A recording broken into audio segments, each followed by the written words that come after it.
Thank you everyone for joining us today. We'll start in a minute.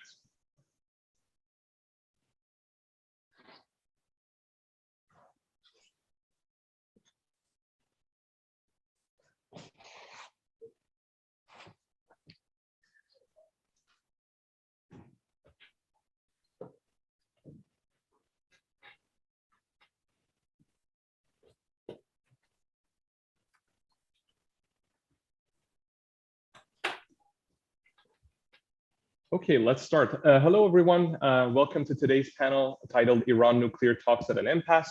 My name is Bijan Ahmadi, and I'm the Executive Director of the Institute for Peace and Diplomacy. I'm pleased to be your host today for this timely discussion. IPD is an international affairs think tank operating in Canada and the United States, dedicated to promoting dialogue, diplomacy, prudent realism, and military restraint. After a year of negotiations in Vienna to restore the JCPOA, the 11th hour demand by the Russians to receive a guarantee that sanctions over the Ukraine invasion will not impact their trade and cooperation with Iran led to a pause in the negotiations.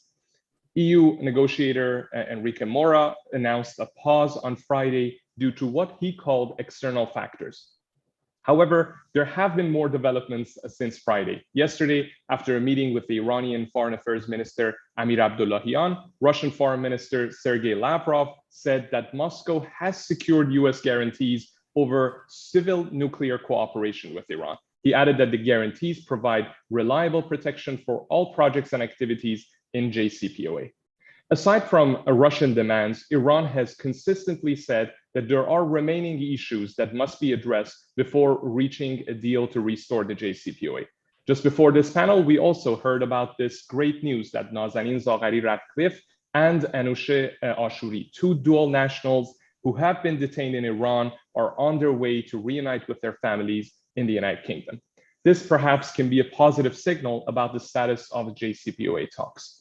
This expert roundtable aims to discuss the Russian factor in the ongoing negotiations and to explore different scenarios that may play out in the coming days and coming weeks. We have four distinguished panelists joining us from Iran, United Kingdom, and the United States. I want us to have more time to hear from these experts, so I'm going to limit my introduction only to their primary affiliations. Their CVs and long lists of achievements are available online if you would like to review them. Joining us from Tehran, we have Nasser Hadian. He's a professor of international relations at University of Tehran. From UK, Sanam Vakil is the deputy director of the Middle East and North Africa program at Chatham House. From Washington, DC, Mark Fitzpatrick is the associate fellow and former head of the Non-Proliferation program at IISS. And last but not least, Ali Vaez is joining us from Washington, DC as well. Ali is the senior advisor to the president and Iran project director at the International Crisis Group. So to start, I want to ask each of the panelists to provide their analysis of the negotiations in Vienna and the pause that was announced last week. What do you predict will happen in the coming days and coming weeks? Let's start with Professor Hadian. Please go ahead, sir. The floor is yours.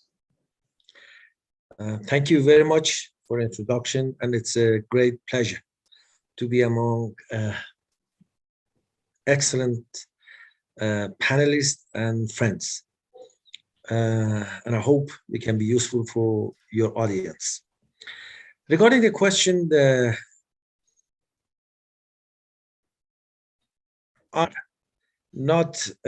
it's going to happen. I mean, we are going to agree to go back to the JCPOA. But the reason is mostly due to the necessity of basically going back to, because the plan Bs are so horrible that no one wants to seriously contemplate going through that path. Of course, I can explain in detail what is the alternative, what is the plan B for US, for Iran, and for Europe. Thus, I'm optimistic that we are all going to go back to the JCPOA because still that's going to be the least bad option for all of us. I guess, let me say one sentence and then finish my talk. That's a very good deal for America.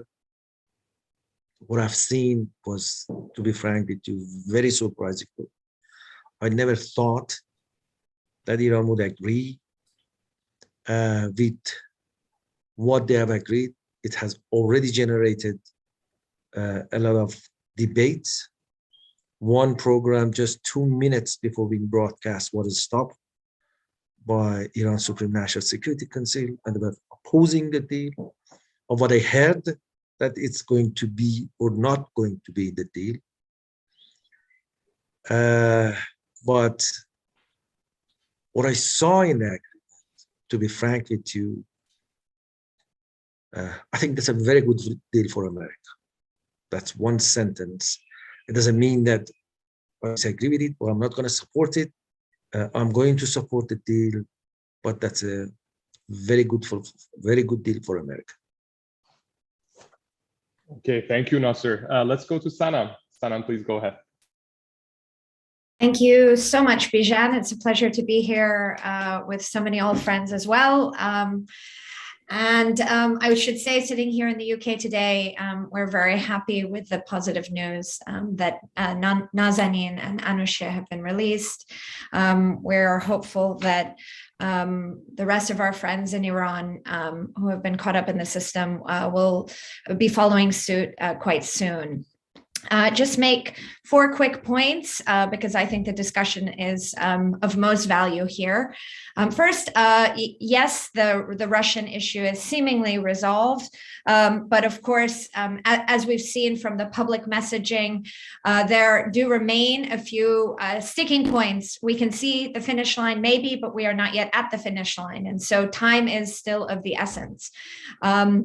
And as we have seen from the Russian demands last week, there could be other events and there could be other knock-on effects that could impact the signing of this deal. So I remain concerned about the timelines going forward.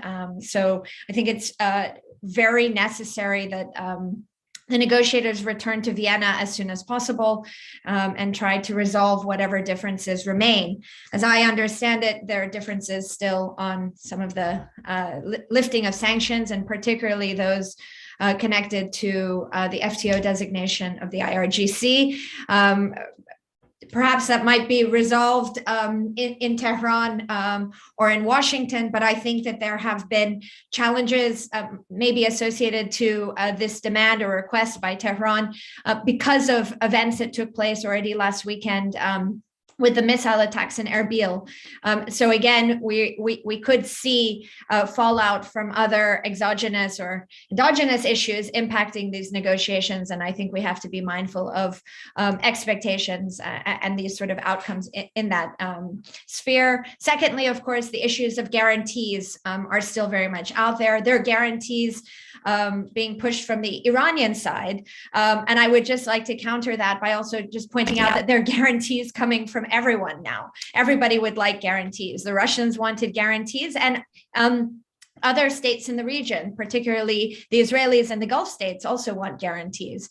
So we should be mindful, again, because of time and the ticking sort of time bomb, if you will, at our backs, that the more this drags out, the more impact it will have on the JCPOA negotiations. Third, I think the optics of the JCPOA will be challenging for both Tehran and Washington. The sell will be hard.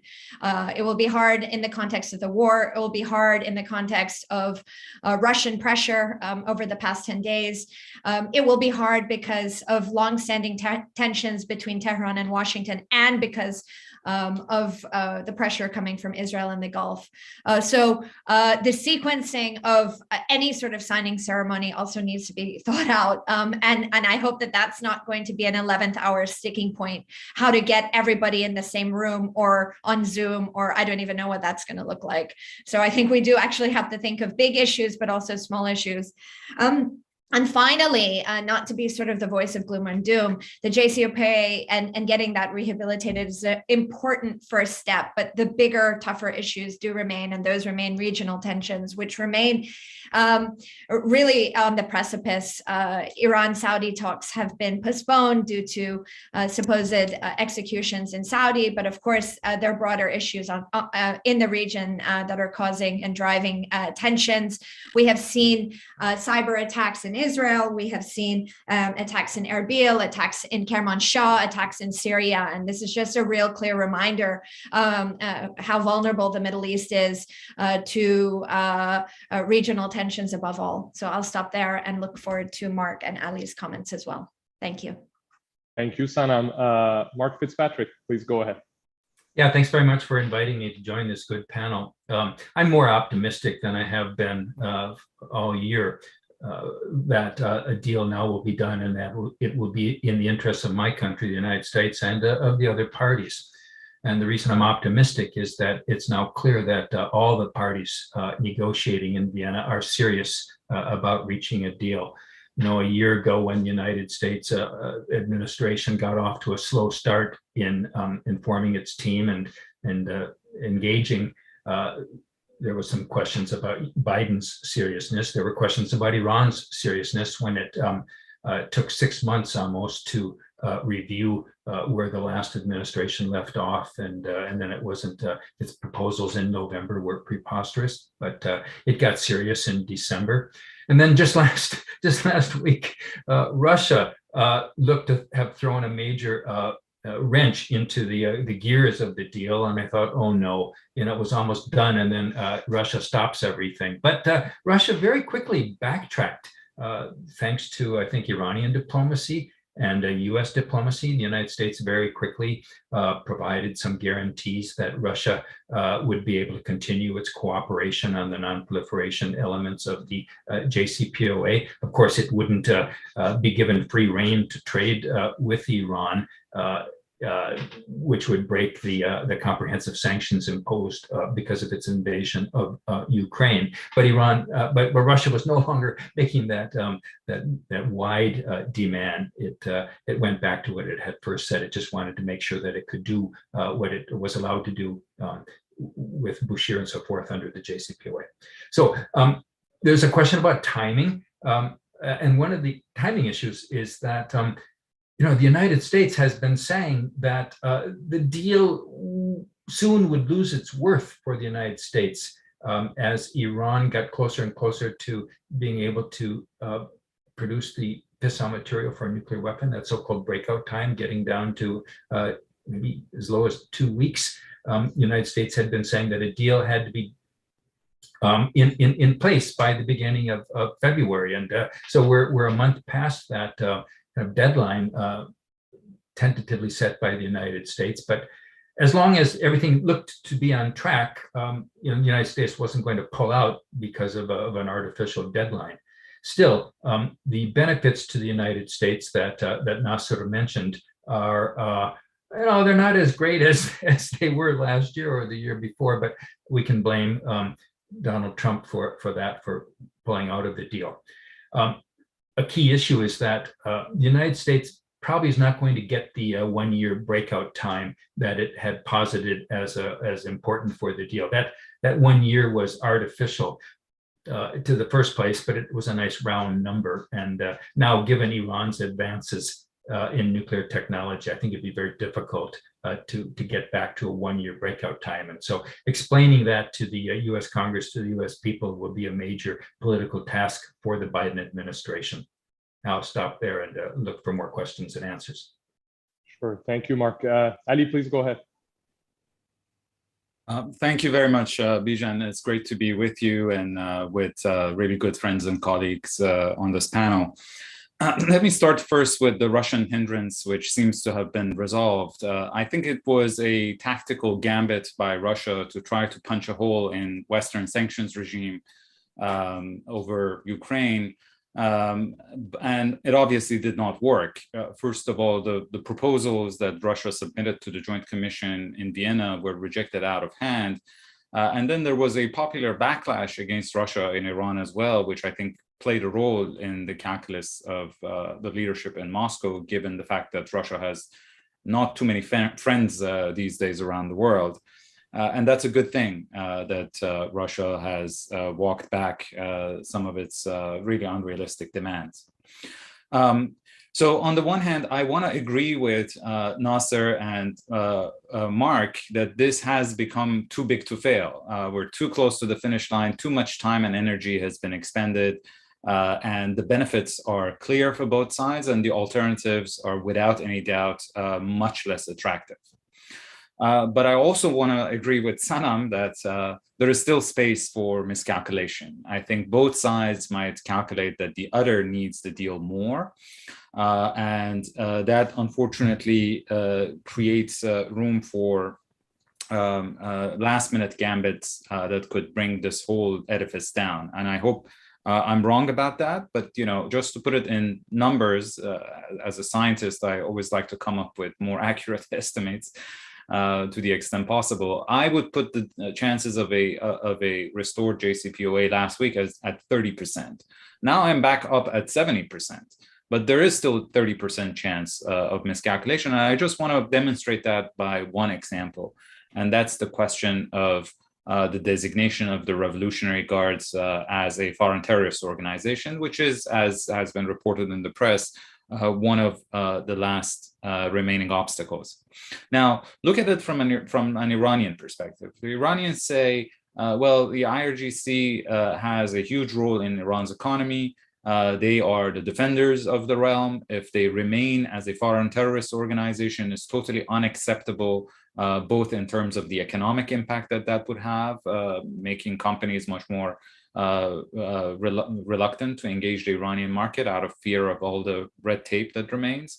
Plus, politically, for Iranian negotiators to accept one official branch of the country's army is designated as a terrorist group is hard to swallow. Now, the U.S. approach to sanctions relief was based on the fact that the Biden administration would lift all the sanctions that were outlined in the JCPOA, plus all the sanctions that the Trump administration imposed that would neutralize the impact of JCPOA sanctions relief. And by that criteria, obviously, FTO designation should be lifted, right? But you turn the table and look at it from US's perspective. We are now in a situation that, the IRGC has engaged in activities in the region through its allies and partners, through direct threats against US citizens and US forces in the region. That makes it politically extremely costly for the Biden administration to lift that designation. Plus, this is what they did with the Houthis in Yemen right out of the gate last year. And in practice, it basically did not improve the Houthis' behavior. It made it worse. So for the Biden administration, this is something that, they are afraid they might lose the requisite support in the Senate to be able to uphold any agreement that is achieved in Vienna.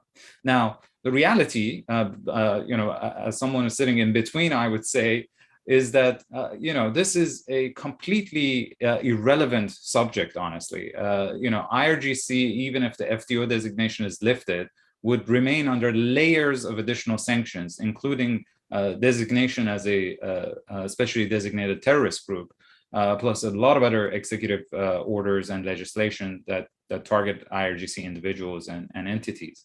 So in practice, IRGC would still remain radioactive for international firms. And for the Biden administration, any sanctions relief to Iran would be controversial. So adding an FTO removal to that is not necessarily going to make that much of a difference in US domestic politics. So this is just one example of something that at the end of the day should not make or break a deal, but unfortunately in the real world could have that result. I hope neither side would allow the perfect to become the enemy of good enough, but hopefully we'll see in the coming days. Thank you, Adi. Okay, thank you for your opening statements. You brought up important points that I want to follow up on. I want this to be an engaging discussion, so I point my questions to specific panelists, but if you would like to briefly comment and react to what you hear, please feel free to do so. And for our audience, if you have any questions, please write them in the Q&A box. I will definitely try to cover as many of your questions as I can as well. Nasser, all panelists are relatively optimistic about what we heard from Lavrov yesterday about the Russian demands. But considering the fast pace of developments and the sudden changes we have seen in Russia's position on the nuclear talks, at least in recent days, let me ask you a hypothetical question. If Russia continues to create obstacles in the negotiations, do you think that Iranians will be willing to negotiate with the United States and E3 over a new deal without Russia? Basically, how important is Russia's participation in a nuclear deal for Iran? Before answering your question, I wish to address the audience and particularly my friend Ali regarding the view from Iran, also from someone who is standing between, who understand the issues there, understand the issues here, and also the debates inside Iran. Ali, you know that Revolutionary Guard is a powerful institution. And if you see, if you are the commander, or one of the major commanders, and see that still you are a terrorist organization and sanctions, would you support still the JCPOA as a powerful institution? It's a part of the official of the government. It's a part of the government, and I still, you know, all sorts of excuses. They are being designated as a terrorist organization. How possibly they can defend that? How possibly they are not going to create the problem on the way, even if they are being suppressed? Let's put it that way. By other powerful institutions, but you know they're going to react. They're going to show reaction later on. Maybe in a short term, the other powerful institutions may force them to agree. But it's not going to work. If you're going to change the calculus of the Revolutionary Guard, that's not the way to go forward. If you want to pay attention to the radicals of US and Iran, we are not going to have the deal. We are not going to have ever any deal. Do you think that if even the enrichment is not in the deal, and if Iran totally agrees with America, do you think the Republicans in the House or in the Senate would agree with the deal? Do they care about the content of the deal? You know that's not the case. Exactly like our radicals here. They don't care about it. Many of them. And you know that right now, Bagheri and this team, they need to respond to the radicals and to the reformists and Zarif team. Why they said that was the betrayal of the country. But now, in fact, I can say that they are getting less than what Arakchi negotiated. It's not the less. I want to be fair, but it's not fundamentally different. All the major issues are there. Guarantee is not there. Revolutionary Guard still, as a terrorist organization, is there. Verification mechanism still not worked out. And the way they told me it is going to be agreed, it's just terrible. I can't believe it. It's better not to have the verification at all. Compensation, nothing there. Some sort of agreement within the Joint Commission, you know, about the snapback is not a serious achievement. Thus, Zarif and his team have a right to ask the question. They have a right to criticize what's happening. And same thing as radicals, what they were promised to them. So these are, I'm not talking about the public opinion. I'm not talking only about the radicals. there are going to be many people who are going to be critical of what is going to be agreed on. So removing the Revolutionary Guard, yes, it has a political cost for President Biden, but it's minimal to what it's getting. In fact, you know that a number of these proposals were mine. Like the guarantee, what I proposed about the guarantee, and they proposed basically in the meeting and the verification, they were all mine. To be frank with you, they came to me and asked me, would you still, with this JCPOA, would you still support it? I said, I mean, to be frank with you, my blood pressure was so high when I saw the deal. I said, yes. To me, the vetoing part of all what I said is going back to the JCPOA.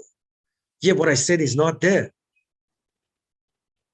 But I would support the JCPOA as a reformist. But they were very critical. They were very critical themselves. They themselves were very critical of what is being agreed on. And you know whom I'm talking about. So that's why it's an excellent deal for America. If I were the Americans, you know, President Biden can proudly defend the going back to the JCPOA and in fact not even paying one penny. Yeah, you may say that, you know, you learn a lot, you know, through the process in terms of running the advanced centrifuges and reaching at, I don't know, 60%, so forth and so on. That's compensation. We should be kidding ourselves if we said that these are equal to one another. At least according to the most cautious estimate in Iran, more than $240 billion cost we paid because of domestic politics of US President Trump basically withdrew. And what I proposed about, in fact, it was interesting that they were debating with me, but my own proposal, that you said that the Republicans are going to, when they come to power, they're going to remove the JCPOA. They're going to withdraw again. I said, yes, don't be under any illusion that they are going to do it. So that's what I said, that in the guarantee should not be legal, political, whatever. Should be something on the ground here that any president in the US knows that they have the access to everything. If they withdraw from the JCPOA again. So Ali, put yourself here. What you could suggest to these people to do? That you know that the end life, I'm going to finish it right there. The end life of this deal is going to be about 3 years. At least 50% chance for the Republican. 50% chance, nothing more. Sorry, I did not respond to the Russia question. No problem. I promise you I will go back to it. Sure. The FTO designation and remaining issues in the JCPOA, that was one of my later questions, but let's actually maybe discuss it now and then later we go back to Russia.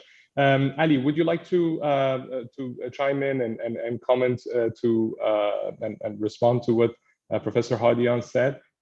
Basically, how do you think there is room for more negotiations on the remaining issues? How important this FTO situation, the FTO designation, and do you think the United States will be ready to remove IRGC from the list, from the FTO list? Sure. So first of all, Nasser, you don't need to convince me. You need to convince the opponents of the agreement, and even some Democrats here, that this is as much of a good deal as you're describing it to the United States. There is an impression here, which boils down to the fact that the Biden administration, just by the very fact that Trump imposed an additional 750 designations on top of the nuclear sanctions, that the U.S. is giving Iran more sanctions relief than was the case in 2016 when sanctions came off under the JCPOA. and it's getting less of the benefits because breakout time is going to be 6 months or more, right? Not 12 months. So just by that very basic criteria, a lot of people in this town consider a renewed JCPOA, as they call it, worse than the Obama deal. So, and again, I don't want to get into this back and forth. You ask my own opinion. I look at the impact of measures that the US has deployed. The reality is that FTO designation, which was controversial at the time that the Trump administration decided to pursue it, because the US had never before designated an official branch of another country as such. General Mattis, for God's sake, was against it. A lot of people in Congress were against it. And the reality is that it has not worked. That sanction has not had any impact on tempering the IRGC's behavior at all. So, you know, I don't believe in sticking to policies that have failed. That's my own opinion. But again, you have to take into account the reality that there is so much that the Biden administration can do before rendering the deal vulnerable to all the things that we have witnessed in the past few years have undermined the agreement. And the politics in this town is part of that. You know, without having 41 votes, there might be a joint resolution of disapproval of this agreement that has been agreed to in Vienna. And then the president will have... Ali, it's going to be within a joint, it is going to be resolved within the joint commission. So they don't need any approval from the Congress. So one of the reasons, one of the problems... There is a possibility that the Iran Nuclear Agreement Review Act of 2015 will be triggered and Congress would have to review this deal. And ironically, the more Iran asks from the US, the more the possibility that Iran will be triggered. And then you have a 35-day process of congressional review, which again could end up in a joint resolution of disapproval that the president will have to veto. So we would have as much of an ugly fight in Washington around this as was the case in 2015. And I don't see how that would benefit Iran for some marginal improvements in the deal. You know, it's the same scenario we witnessed in the original JCPOA, that between 2014, when we were close to a deal, and 2015, when the deal was finalized, what Iran got were marginal improvements. What it lost was time, because the implementation of the deal happened during Obama's last year, and it really didn't have enough time to consolidate itself. So this is the same thing that I'm saying. Some issues that Iran insists on, and some issues that the US insists on, again, I'm not putting all the blame on Iran, are when you boil them down to their essentials, they're not important. What is important is what has already been achieved in Vienna, and I hope they secure it before they lose that opportunity. That's all I wanted to say. Okay, thank you, Ali. So first I want to go to Nasser. Let me bring Mark and Sanam into the conversation as well, and then I'm going to come back to you. So Mark, I want you to comment on this specific question about the FTO designation of IRGC and also overall remaining issues that you see that are still outstanding and need to be addressed in the JCPOA negotiations. Ali argues that the economic benefits from removing IRGC necessarily is not that much for Iran, but perhaps from the Iranian perspective, they can argue that since the FTO designation by the Trump administration, there has been some escalation in the region. Specifically, they can point out to the assassination of General Soleimani, and maybe they can connect it to that designation of the overall organization as a terrorist entity. So what do you think about this, and how likely is it for the US to resolve this outstanding issues and others perhaps? You know, I think the parameters for resolving this issue about the sanctions, the parameters are in place. As Ali said, Iran will continue to try to get a little bit better deal. Iran had objected to the US categorization of a category of sanctions in a red box, red meaning no, we can't lift those sanctions. But Iran also had stated a similar principle that the United States had stated, and that principle being that sanctions which impede implementation of the JCPOA or that are contrary to it, those are the ones that should be lifted. And as long as both sides agree to that principle, it shouldn't be hard to reach, finalize this deal. The IRGC designation, it has all this political weight attached to it that Ali explained very well.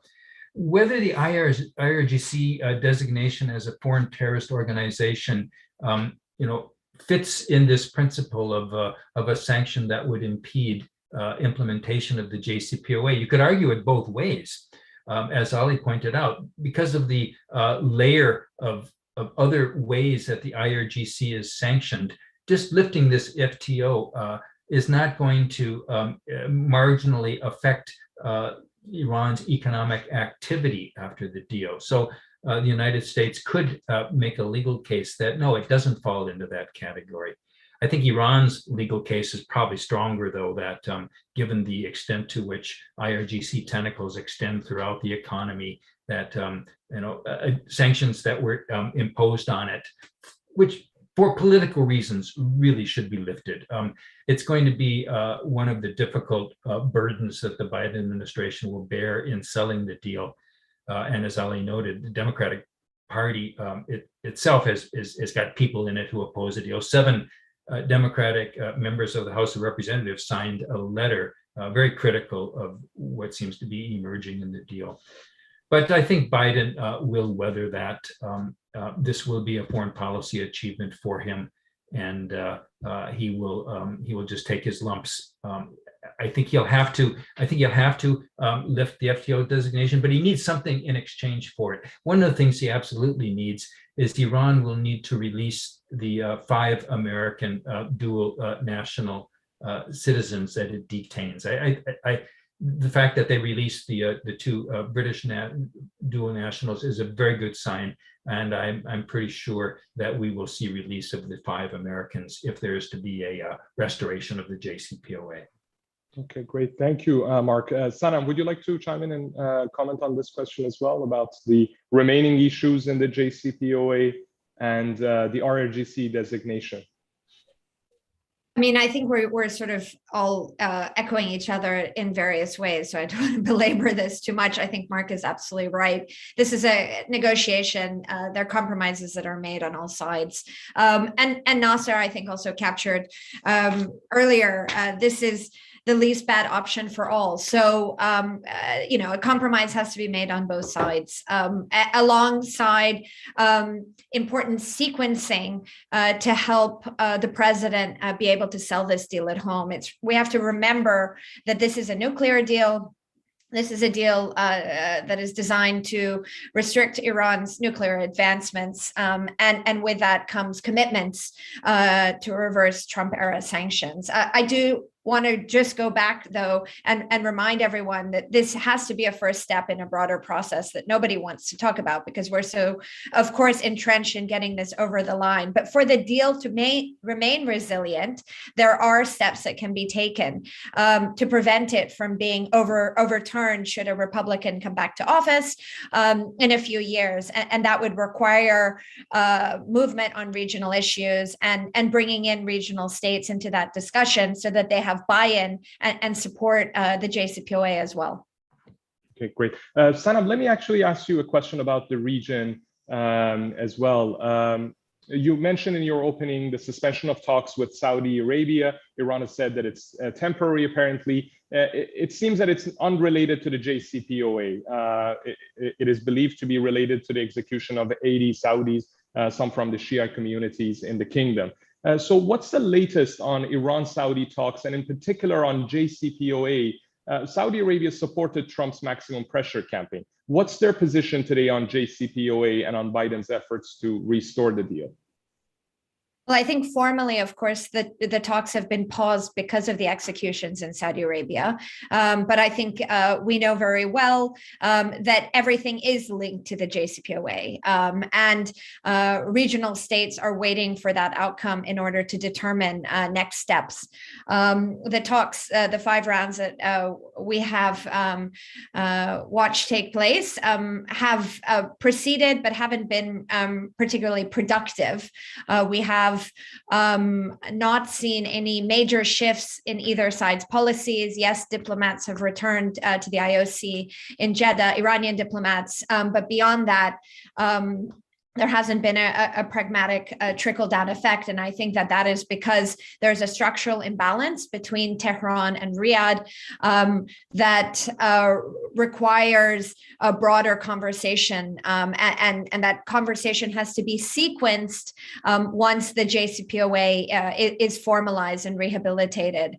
That will drive regional states to continue the bilateral and multilateral de-escalation that we have seen.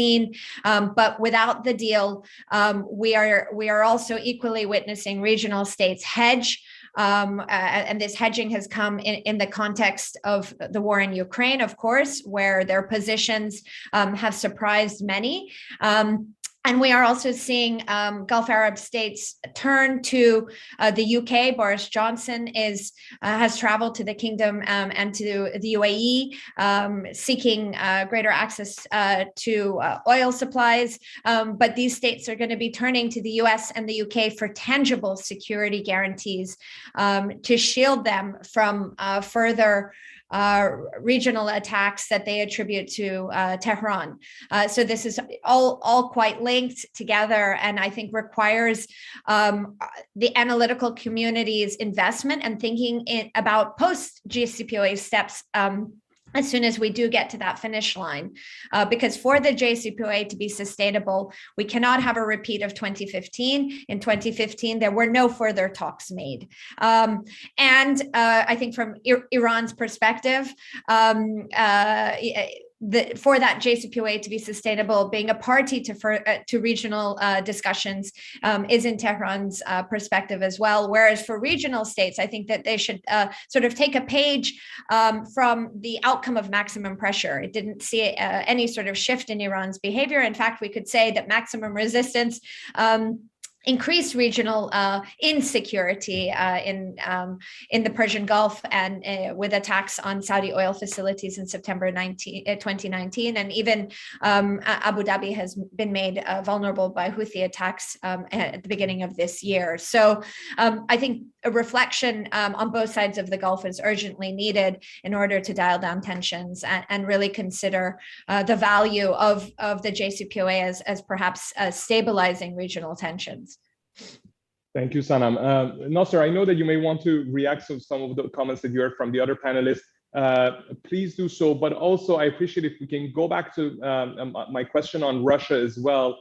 Do you think they will create any new obstacle in the coming days and coming weeks in the path of the negotiations?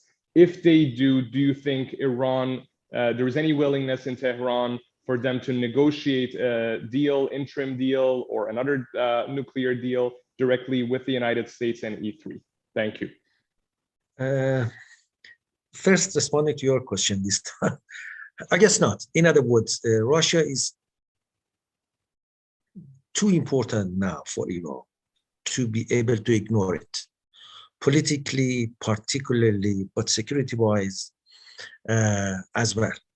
Thus, Iran would do its best to bring Russia on board, or at least to neutralize it. Even if we are going to go to have a direct talk with the US, which I have supported all along, that that's stupid of us not engaging the Americans directly without other countries to be present. But in one sentence, that would be hard, very hard for me to imagine that without Russia. In other words, it would be hard to imagine that we're going to dismiss Russia or ignore Russia. That's answering your question. But regarding what Ali said, Ali John, it's not a marginal gain if you don't have a guarantee. If you know that the Republicans have a 50% chance of being in power 3 years from now, and they have already said what they're going to do, asking for a guarantee is not a marginal gain. When I prioritize my concern for these very important and influential people, I said, number one is guarantee. Very distant second is verification, that we get what we are supposed to get. And you know that at best, You're going to get only the trade, no investment, no normalization. None of those things are going to happen with this JCPOA. At best, it's going to be only trade. You're going to have access to our own money or being able to buy something or sell something. Knowing that no company, no big company are going to come and invest in Iran the way it was supposed to happen. And it happened. We had a number of these big companies, their CEOs came to Iran right after 2015 to negotiate for a deal. And we had a deal for a couple of, with a few of them. So that's point number 2. I said that these are the, by far, should be precondition. But there are 2 other concerns which are very important, compensation and a snapback. But I said that these are 3rd and the 4th. But by far, number 1 is the most important. So just come up with the idea. I ask them to ask the Americans to come up with the idea that, okay, would deter the next president from withdrawing from the JCPOA. As long as you are observing our part, and you are observing your part, so the deal should be there. But you know, they have already said that. These are not marginal. These are not marginal gains. These are extremely important for sustainability of it. So that's why we have to come up with some idea. And I guess now that Iran is insisting on that one, that, you know, there should be sanction, I said, should be really number 5th, removal of the sanction. And then you have to prioritize that sanction. Whomever they have sanctioned individually, Velayati, Moser, Resai, just name it. Let the hell there be all sanctions. Who cares if Moser Resai is sanctions or not, Velayati is sanctions or not? They're not going to go there if the supreme leader is sanctioned or not, or if the Raisi is sanctioned or not. Keep the sanction as much as you want on them. But Revolutionary Guard is an official institution of government. It's a matter of prestige, and it's a matter of practicality. Because nobody's going to come to Iran if with the so-called due diligence. How possibly they can come and in Iran and invest, because they would say that, okay, you know what, revolution, all the economy is being controlled by the Revolutionary Guard. And they have the justification. They would say that's the risk are too high, so that we cannot come. So that's what I said, that go back, give them all those sanctions on individuals. But said that we have to remove the Revolutionary Guard from the list. It's a part of the government. As you rightly said, General Mattis, Pentagon, they all disagree.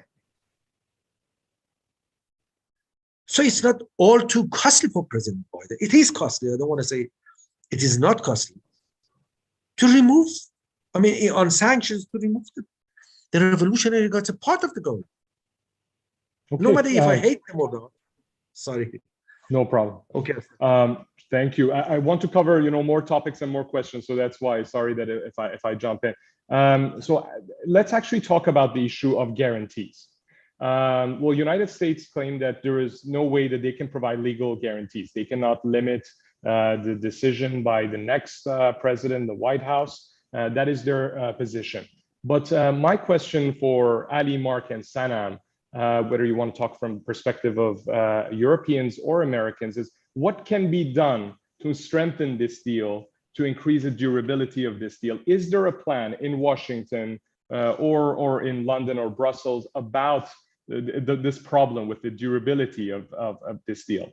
Because it seems that the priority right now is to get to a deal, to avoid, the plan B, avoid another military conflict, for example, in the region. But what are the ideas about strengthening this deal to make sure that what happened in 2018 doesn't happen again? And if you would like to comment first, and feel free to also react or respond to comments from Professor Hadian as well. Sure. Again, I don't want to turn this into JCPOA negotiations between me and Nasser. So let me just address the point, which is that I didn't refer to the question of economic guarantees as marginal. I was referring to the scope of sanctions relief as some marginal differences there. The question of economic guarantees is in the category of unachievable, unrealistic, because this deal, the JCPOA, as it's in the name, doesn't even have the word agreement in it. Is negotiated as a joint plan of action for a reason. It's a political understanding that both sides understood firmly from the beginning that does not have any guarantees. In fact, it was negotiated on the principle of mutually assured pain, meaning that both sides have the ability to walk away, restore their leverage, and with it, restore the threat perception or concerns of the other side. And unfortunately, the record of the past 3.5 years actually demonstrates that. Both the US and Iran were able to restore their leverage and impose significant cost on the other side. The reason they're at the table right now is because they don't like the situation they're in and they're concerned about the costs, right? What is the cost for that's America? the JCPOA. Now, if Iran Alijan, what is the cost for America? The cost for America is that Iran's breakout time is less than 2 weeks. That's the cost. That's the whole reason that the US negotiated an agreement to put curbs and monitoring on Iran's nuclear program. All of that is gone thanks to Donald Trump. But my point here is, if we want an agreement that is more difficult to withdraw from, costlier for the United States, has an exit clause, that is not the JCPOA. That's a successor follow-on agreement. And the best path for arriving at that successor agreement is to restore the JCPOA and then build on it. Iran has already lost almost a year in negotiating an agreement that, honestly, compared to what was on the table in April of 2021, again, it's marginally better. It doesn't meet a lot of the red lines that you mentioned because those red lines are not achievable within the framework of the JCPOA. So we lost a year. And if we continue on this path, we might completely lose the JCPOA and get into an extremely costly cycle of escalation, which will have to end up again in a JCPOA 2.0 or a successor agreement. Again, my point is both sides are arguing they need more, right? Iran says it needs relief from primary sanctions, it needs guarantees, it needs compensation. It needs sanctions relief that is much more effective and sustainable. And I agree with you that sanctions relief fell much short of Iranian expectations in 2016, and so it has to be fixed. And the US says it wants a longer and stronger nuclear deal. So I don't understand why we can't just go back to the original agreement with all of its shortcomings and then start building on it to get to a better agreement. That's a much better path than burdening the existing agreement with conditions that are just not achievable within its four corners. Thank you, Ali. Sorry, Mark, I want to ask you the same question. So please tell us about the issue of guarantees and how perhaps moving forward we can strengthen the durability of this agreement if JCPOA is restored. But let me add you this point. In Tehran, there is some commentary that says that yes, they weren't able to get legal guarantees. They understand that legal guarantees are not possible. But the fact that right now the breakout time for Iran is shorter than 1 year, it might be even less than 6 months in compared to 1 year, which was under the original 2015 agreement. And also their access to the advanced centrifuges, that can be considered an inherent guarantee. That was a term that was used by an Iranian outlet close to the Iranian Foreign Affairs Ministry. So that if another Republican administration or the next administration comes into White House, they want to withdraw, Iran can quickly return back its program to where it is, for example, today. What's your take on this? Is this kind of inherent guarantee, if we want to call it, is this going to prevent the next Republican administration from withdrawing from JCPOA? Yeah, well, I mean, I think short answer to your question, but let me elaborate. Short answer is no, it's not going to prevent a Republican administration from pulling out again because they'll do whatever they want. I mean, Trump did not pull out of the JCPOA in 2018 based on any rational cost-benefit analysis of either the economic or geostrategic ramifications of it. He did it for political reasons and for ego reasons. And you can't say that a future Republican president wouldn't do the same.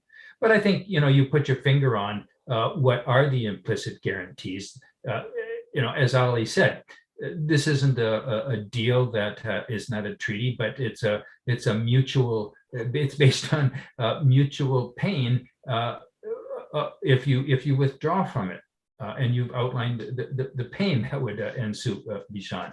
But look, I don't think we need to debate this too much here, because all the parties in Vienna were saying that the deal is almost done. It's nearly there. That tells me that this issue of guarantees is no longer a main issue in the negotiations. There might be some marginal ways they're dealing with it. U.S. Treasury can issue some letters to companies telling them that any deals they do now would not be sanctioned in the future. You do something like that, marginal stuff. But this whole thing about there's only 3 years left and then a Republican administration might undo it. In a sense, there's only 3 years left anyway, because the limits of the nuclear limits come off in I think it's 2026.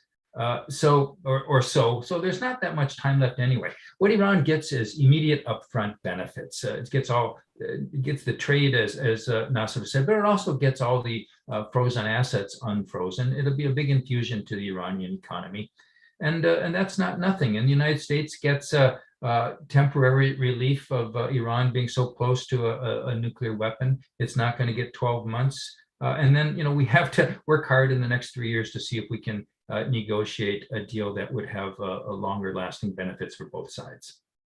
Thank you. Sanam, so same question, please let me know what you think from the perspective of E3. Do they have a plan to do something? Are they even thinking about this right now, that, okay, maybe the same scenario that happened in 2018, change in the White House, and then the US decided to withdraw from the agreement. Do you think E3 has a plan to, take steps that can make this deal more durable and same scenario doesn't happen? And also, please tell us about the perspective of the region as well. What the region can do, especially the Persian Gulf countries, what they can do perhaps to change this scenario. Are they even interested in making JCPOA stronger to ensure that same type of maximum pressure policy doesn't happen again from the next Republican administration? Well, I think first, to take the E3 perspective, there are, of course, deep concerns in all three capitals that this deal could very much unravel. And I think one of the takeaways or the lessons learned in these capitals is to try and build upon the JCPOA. And that's why time is of the essence. We need to get to the finish line to then start doing the harder work that is ahead of everyone. Mindful of the fact that capacity everywhere is really stretched. People are preoccupied, rightly so, with the war in Ukraine. But there is investment and discussion being made throughout all of the bureaucracies on how to move forward. So I think that is very much on the agenda, particularly in the context of regional security, because that is the clear sort of vacuum for European security, and also for other regional states that rightfully are concerned that the rehabilitation of the JCPOA will lead to a repeat of 2015, and that their concerns will be left to the wayside. And so there is clear lobbying underway from the UAE and Saudi Arabia that, yes, supported maximum pressure and, of course, paid a price because of that support in the region. There is lobbying on the US and on the UK and in France and towards Germany, that these security concerns should be guaranteed in some way. We really, I think, have to consider how those security discussions can be supported or scaffolded, as Jake Sullivan once referred to the longer and stronger process. Obviously, bilateral discussions should be supported among regional states, but ultimately what is urgently needed in the region is a cooperative security framework that would allow for regional states to manage tensions and differences among themselves.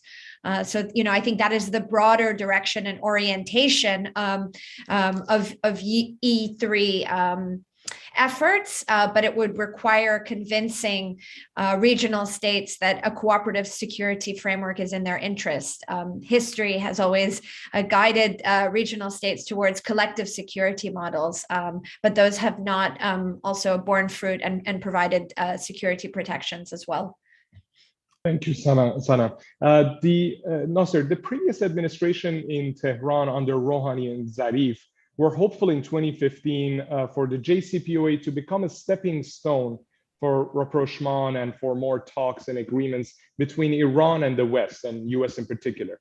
Today in Tehran, after 4 years of maximum pressure campaign, do you see any of that optimism and hope in the Raisi administration that a revived JCPOA can lead to further negotiations in future with the West in particular, especially as we hear many think that to strengthen the deal and to ensure that it survives, perhaps more negotiations will be needed. So what do you think? What's the perspective in Tehran about this? Of course, here, that the Raisi administration basically are very suspicious of the Americans' intention. It doesn't mean that Zarif was very optimist, but still was very realist. But with what happened, there is a lot of suspicion here that they are not negotiating with a good intention. Otherwise, I guess if you permit me, I lay out my point regarding the guarantee, which I proposed to Iranian team, that we have to keep basically all the extras of the centrifuges and extras of the uranium inside Iran, sealed under the control of the JCPOA. The positive thing about what I proposed is that would deter the next president from basically withdrawing at will from the JCPOA. It doesn't mean that he cannot. Yes, he can, but that has a very good force of deterrence. But that's against the JCPOA. It is not in the JCPOA what I proposed. I said for that you can give some advantages to America. I proposed a list of what we can offer the Americans that President Biden can sell it within America, like adding 2 years to the sunset clauses, like reducing the amount of the enriched uranium from 300 kilograms to 200 kilograms, and also reducing the number of operating centrifuges. But let's have the guarantees. That would be good for the deal. And if Biden team is serious about the sustainability of the deal, you should agree with it, because we are offering something as a compensation for violation of the JCPOA. That's what I proposed. But that would be good to say something also that, Alijan, I don't want to again make it a two-way discussion about the JCPOA. But from 2015 until now, one important thing has happened. US has withdrawn from the JCPOA. We should do something not to let that happen. Within the JCPOA, I'm not talking, make the White House Hosseinieh or make basically Pastor, a liberal place that American singers are singing and people are dancing. I'm not proposing something outside the JCPOA. What I propose about the guarantee is very much within the realm of the JCPOA, and that can happen. But anyway, when I was asked, that's important. When I was asked, almost none of your proposals, almost, are in this JCPOA. Would you still support it? They were looking for a no response from me. I said, yes, still I would support it. But the current, and I listened, still I would support going back to the JCPOA. But I would like to make it really sustainable. If US cannot calm down these last few points, I'm afraid, although if you ask, I'm 89%, 90% optimistic that it's going to happen. If Ali is 70%, I said 90% they're going to happen. It's going to happen. But for that 10%, it would be wise on the part of the US to agree with a couple of points which Iran is proposing, is seeking for. Okay. If it wants from their side to make the deal sustainable. I'm reporting, not analyzing. I'm reporting that those powerful institutions in Iran are really upset about this JCPOA, which has been negotiated by Ali Bagheri. Thank you. Okay, thank you, Nasser. Hadi, if you would like to comment on what Nasser said, please go ahead. But also tell us about Inara. Do you think, based on the view that you have, based on knowledge you have about the current deal that's on the table in Vienna, do you think that this deal, if basically the different parties agree to it, do you think that will trigger an Inara congressional review? I appreciate if you comment on that. We have about 10 minutes. Please keep your responses brief as much as possible so that we can cover more questions possibly in the next few minutes. Sure, I'll be very brief. Look, I think State Department lawyers will have to look at the finalized text to decide whether this meets Inara's thresholds. But I think the dominant view is that it's most likely going to be submitted to Congress for review. As I said, the president has 5 days to submit the agreement to Congress, and Congress has 30 days to review and vote on it. Now, with 41 votes, Democrats can get cloture on debate and prevent a resolution of disapproval in the Senate. If not, then there will be most likely in the House and in the Senate a resolution of disapproval that would have to then be vetoed by the president, who has, I believe, 12 days to veto it. And then Congress has about 10 days to override that veto. I think, as things stand right now, there are 34 Democratic votes to uphold the president's veto. But again, it partly depends on the contents of the agreement and on the political backlash that I think is inevitable that will happen in Washington, because as I said, the only amount of sanctions relief that is accepted to most policymakers here is zero. And so from their perspective, the administration has already gone too far. Okay, thank you, Ali. Mark, what about the Israeli component? This is a question from our audience, and I'm reading the exact question that was submitted. Is Biden willing to ignore Bennett's concerns? Bennett once again voiced his concerns this week. Have the Israelis already signed off on the deal quietly? No, I don't think the Israelis have signed off on it. Certainly not Prime Minister Bennett, but many security officials in Israel, especially former ones who are now free to speak their minds, have indicated that it'd be much better for Israel if the deal were to be restored.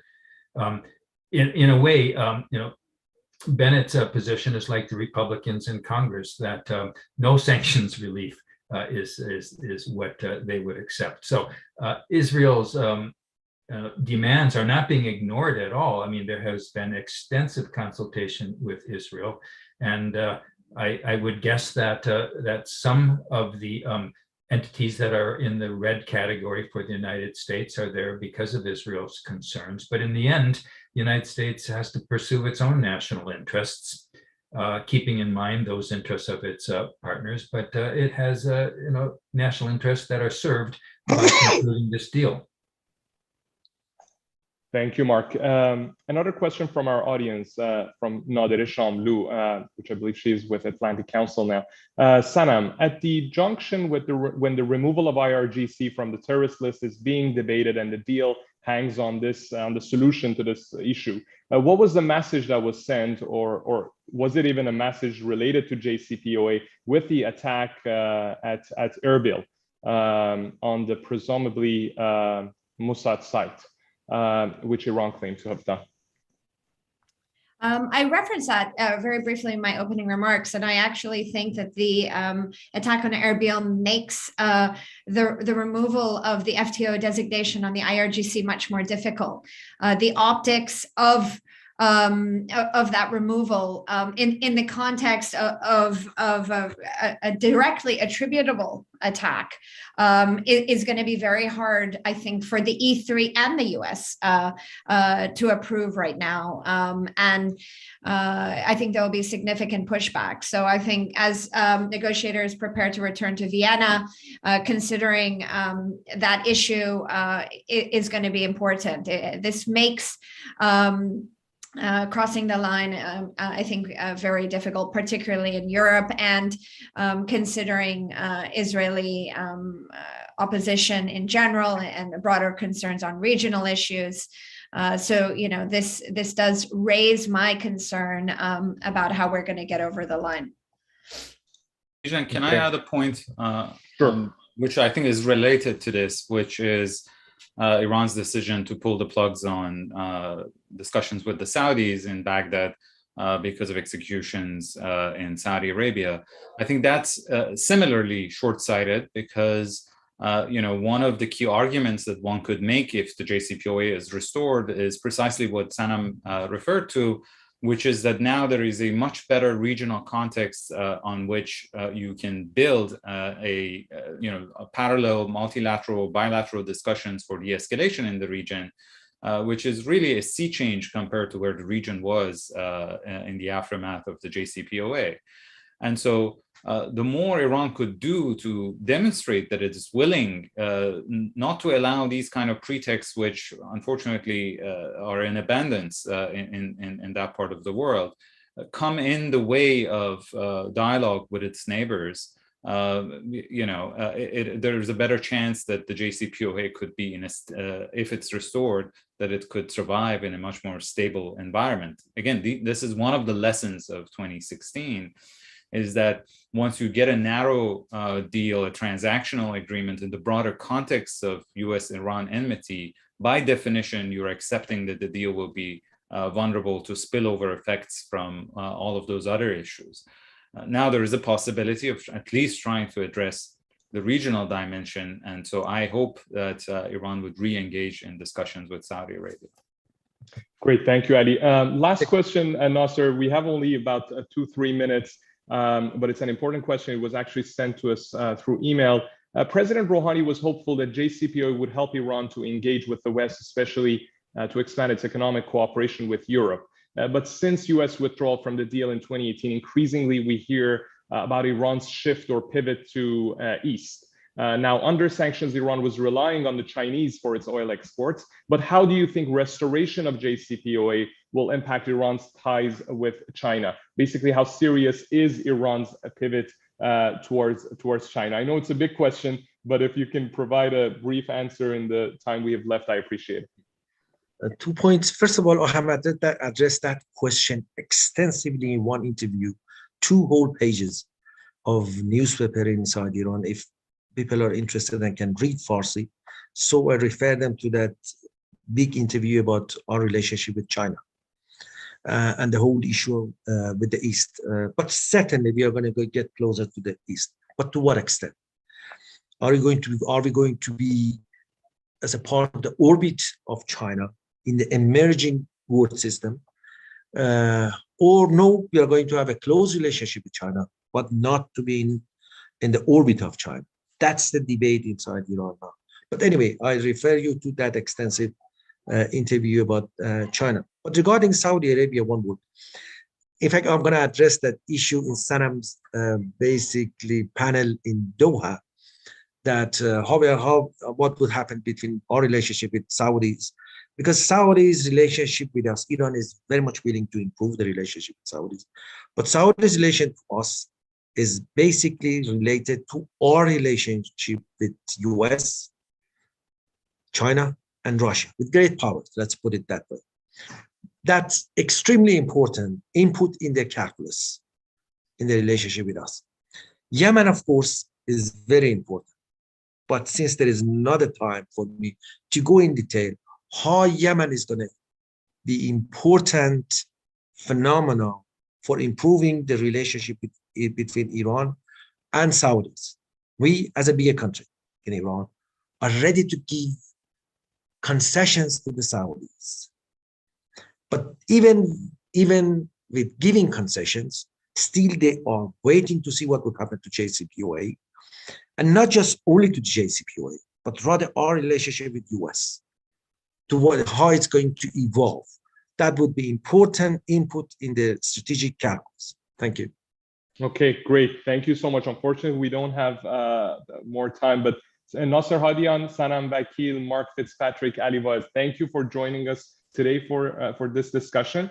The video recording of this conversation will be available on our website and also on our YouTube channel. Please visit our website at peacediplomacy.org. The next panel discussion that we have is scheduled for March 18th. It's about the Ukraine-Russia war, and it's titled The Ukraine-Russia War Prospects for De-Escalation. Please visit our website to register for this roundtable as well. Thank you again for being with us today, and have a great day.